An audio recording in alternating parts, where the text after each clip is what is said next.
Ready? Yeah.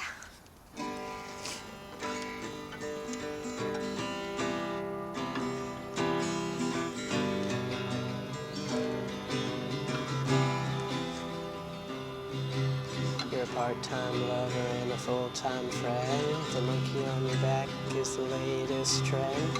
Don't see what anyone can see in anyone else. But Here is a church and here is a steeple. We sure are cute for two ugly people. Don't see what anyone can see in anyone else. I was 18 when 2007's Juno came out. This movie was a big deal. It was about us, and it was nominated for Best Picture. There's never been another film that captured the existence as a teenager during its time, as well as this one does, while also being nominated for Best Picture. It felt like some sort of validation. Now, don't get me wrong, nobody has ever talked like this. Hey, yeah, I'm just calling to procure a hasty abortion. Maybe your little boyfriend's got mutant sperms, knocked you up twice. Silencio, old man! Look, I just drank my weight in Sunny D, and I gotta go pronto. Well, you know where the lavatory is.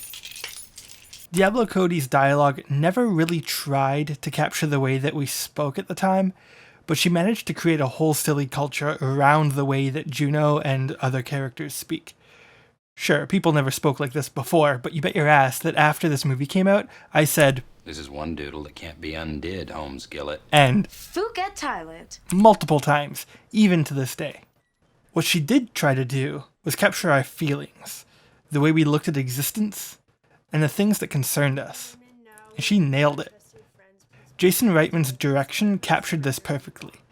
One of our greatest concerns is how we appear.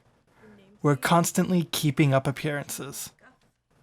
the monkey on your back is the latest trend. In this now iconic song, the way we see each other is kind of the main point, and it's definitely an ongoing theme in the movie. Here is a church and here is a steeple. We sure are cute for two ugly people.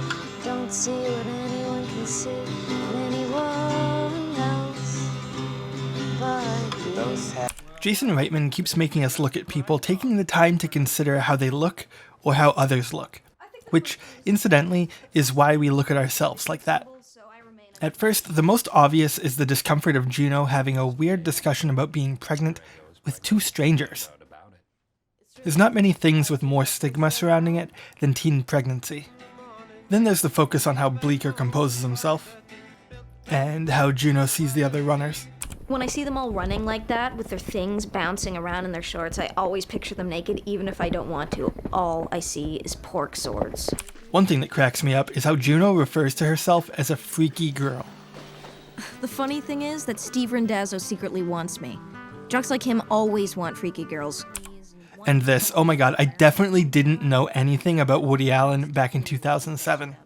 They just won't admit it because they're supposed to be into, like, the perfect cheerleaders, you know? Like Leah, who incidentally is into teachers. Me too. I love Woody Allen. Yikes. Pretty sure that's a bit of foreshadowing. Anyway, we also have them being concerned about how people will look at Juno for being pregnant.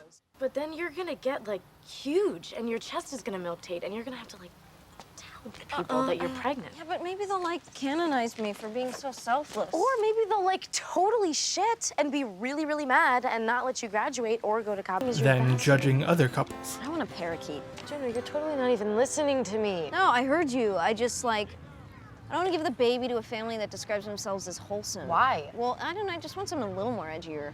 Okay, what did you have in mind exactly? I was thinking more like graphic designer, mid-30s, you know, with a cool Asian girlfriend who like dresses awesome and rocks out on the bass guitar. But I don't want to be too particular. Bleeker's mom judging Juno. Juno McGuff called while you were out running today. You know how I feel about her. Yeah, you mentioned it a couple times. She's just different. Not wrong, but maybe say it with a better attitude next time. Juno's dad judging Bleecker. It's Polly Bleecker? Polly Bleecker? What? I didn't think he had it in him. I know, right?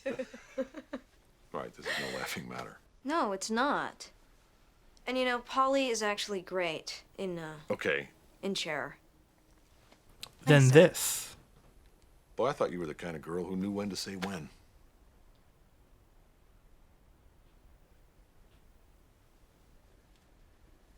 I don't really know what kind of girl I am. Also foreshadowing, if you know what I'm talking about. Then a whole sequence making sure Mark and Vanessa's house looks nice. And a whole scene about judging each other. Whee! What would anyone like? I have Pellegrino or vitamin water or orange juice with I'll folic have a acid. maker's mark, please.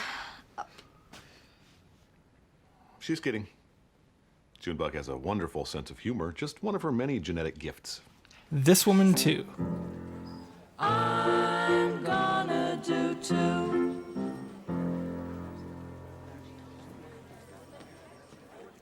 And this ultrasound technician. Surprised when you deliver. Well, no, I want Mark and Vanessa to be surprised, and if you tell me, I'll just like ruin everything. Are Mark and Vanessa your friends at school? No, they're the adoptive parents. Oh, well, thank goodness for that. What's that supposed to mean? Here's Juno subtly composing herself.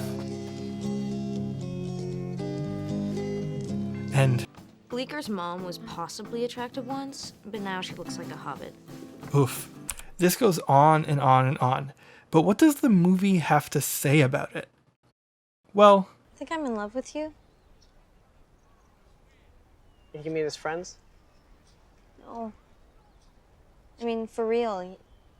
Because you're like the coolest person I've ever met. And you don't even have to try, you know? I try really hard, actually. You're like naturally smart. And you're not like everyone else. Juno sees Bleeker as the coolest person in the world. She sees his kindness and intelligence as virtues. When she says, That's all I could ask for. that's the point. Golden. Most people just don't matter. All we can ask for is the people we care about to share our existence together. What all these other people think of us and what we think of them just doesn't matter. Can we make out now? Yeah. I like boys with strong convictions and convicts with perfect diction, underdogs with good intentions.